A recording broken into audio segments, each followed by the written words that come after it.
ipapakita ko lang sa video na to yung bagong sapatos na binili ko for cola and latte. Sobrang tagal kong pinag-isipan kung bibilhin ko ba talaga to or not. Actually, ilang beses ko na siyang chinek sa mall. Alam ko na yung size nila. Pag kay cola, it should be 1, and then pag kay latte, it should be 2. Pero syempre, mas okay pa rin kung nasukat nila. Tapos, nasa pricey side kasi siya, kaya sobrang pinag-isipan ko talaga kung bibilhin ko or not. Pero dahil nga tag-ulan ngayon, tapos uso na yung mga sakit, at ang hirap-hirap na nagwo-walk sila, tapos huhugasan mo yung paa, iwe-wet wipes mo lang. Actually, share ko lang, konting backstory lang. Nagkasakit kasi si Latte just because naglakad siya sa mall.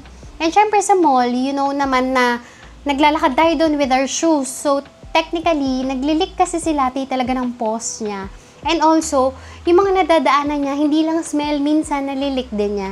So, doon daw nakuha, sabi ng doctor. And mind you, ang isang check-up ng dogs, usually 5K, mahina ang 5K. So, kahit na pricey side tong shoes, parang investment na rin siya. And syempre, anything for cola and latte.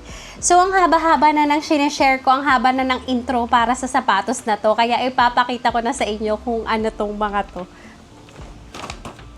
Tada! May sariling sound effects. But, yeah, nakuha ko yung stock sa First Class Pet Salon and Spa.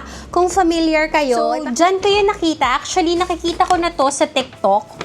Yung brand niya is Gentle Walker. So, yung Gentle Walker, nakita ko na talaga to sa TikTok. And ilang beses ko na siyang gustong bilhin. Tapos nakita ko na din siya kasi madalas kami sa SM Aura BGC or sa Uptown BGC. Basta anywhere sa BGC kasi nga pet friendly. Nakita ko na to sa SM Aura. Na-check ko na siya. Ilang beses ko na siyang chinek at ang mahal nga. So, I am really thinking kung bibilhin ko ba or hindi, pero I finally gave in. So, this one, ito yung kay Latte. Yan, nakikita nyo. Ito yung kay Latte. Pakita ko sa inyo. Tada! Ay, wala pa! So, makikita nyo sa loob, ito, ang nakalagay, sige, basahin ko. Heya, here's the gentle steps and big comfort with Gentle Walker. So, yun. Gentle Walker siya by Gentle Paws. So, may ganito siya. Upon opening, may ganito. And then, sa likod, oy, may love letter. So, nakalagay is Gentle Walker Authentic. And then, whoop whoop, you've just received a genuine Gentle Walker product made with love and care just for you and your fur baby. The special certificate guarantees that your product is 100% authentic and crafted to bring joy and quality to your fur baby. We take pride in every detail to ensure your complete satisfaction. With love and care, Gentle Walker Team. Yay! Thank you for choosing Gentle Walker. Tapos yun, meron for any questions or concerns regarding this product, please contact us using the information below. So, meron silang site down. Sa down part. Yan. So, ito yung makikita nyo. Gentle Walker, gentle with every step. And then, meron ding additional, missing gelatos.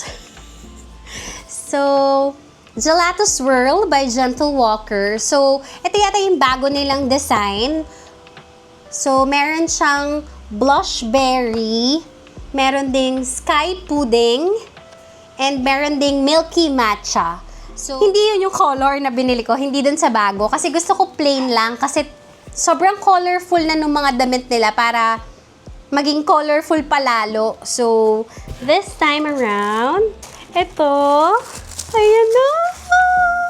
So, ito yung kay Latte. Actually, kasi bagay lagi kay Latte yung purple. So, ganito siya. And then, size 2. Yung price niya is 1,899. Sizes 1 to 4. Tapos, not sure na pag 5 onwards. Kasi, hindi ko na inalam yun. Kasi, 1 and 2 lang naman yung sa dogs ko, diba? So, ganyan siya. Ang ganda!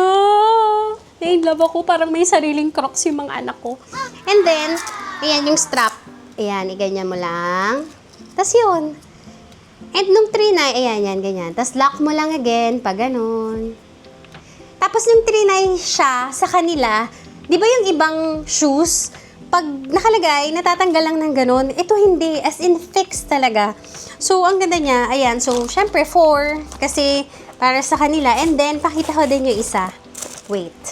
Yung kay Cola, ito naman. Syempre, blue. Gusto ko nga sana pink eh. Kaso, lalaki nga ang aking bebes. So, ganun din. Meron din siyang card. Ayan, ito.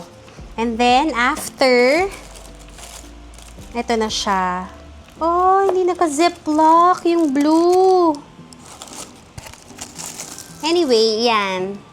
So, sana bago to? Or napanlakad na? I think. Parang hindi siya bagong stock.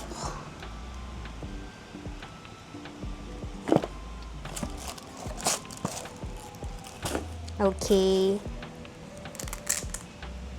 Parang bago naman. Hindi naman siya madumi. O, diba? Hindi lang siya naka-ziplock, but bago naman siya and pero walang ganito, no? Baka wala pag small. I don't know. Let's ask Gentle Walker.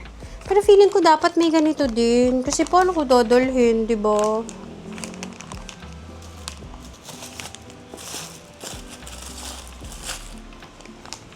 Anyway, let's ask. Ayan, umalog kayo tuloy. But, malinis naman siya. Though may parang dumi lang here. Ay, hindi. Siguro pag trinay lang siya. But yeah, ang cute. Anyway, Gentle Walker. G-Walker ang nakalagay. Yan. Sige, pakita ko yung kay Latte, ha. Ganito yung kay Latte. Wait, ayusin natin. Para makita nyo yung design. So, kay Latte is purple and then kay Cola is blue. So, dahil mas mataba si Latte, mas kasya sa kanya yung number 2. Kasya din sa kanya yung 1, pero walang allowance. And feeling ko baka masasaktan siya pag naglalakad. Pag sobrang higpit. So, yun lang. Pakita ko lang din pala guys, dito sa side, makikita nyo yung price. Ayan na nga. Ayan, 1,899. Tapos yung size niya is 2. Tapos yung size 2 is 4 cm. So, kung 4 cm yung dogs nyo, size 2 siya. And then, yung mas maliit kong dog, si Cola, eto siya, size 1, tapos 3.5 cm siya. So, yun lang naman ang color nung kay Cola is blue or blue cream. And then, yung kay Latte is grape mochi or purple. So, eto na nga, syempre hindi ako nagpatalo. Tinawagan ko ang first class.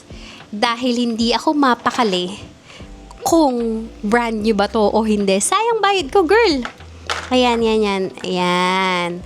So, tinawagan ko sila and kinonfirm ko lang naman if talaga bang walang ziplock tong maliit. And kung brand new ba siya. And then, sinabihan naman niya ako na yung number 2 daw is may ziplock talaga, pero yung 1 is wala daw talaga. Pero brand new daw to, bagong stock daw to. So, yun lang for my peace of mind. Walang maipakita sa inyo yung shoes na binili ko for Cola and Latte. And sana nagustuhan nyo. And if ever may mga questions pa kayo or mga questions or clarifications kung bakit ko ba binili tong shoes na to, kung bakit ko nagustuhan or paano ko napag-isipan na bilhin to, don't hesitate to message me or put it in the comment section below. But for now, don't forget to like, share, and subscribe. And click the notification bell para updated kayo sa mga upcoming videos. Be safe and be healthy. Bye guys! Thank you for watching! Mwah!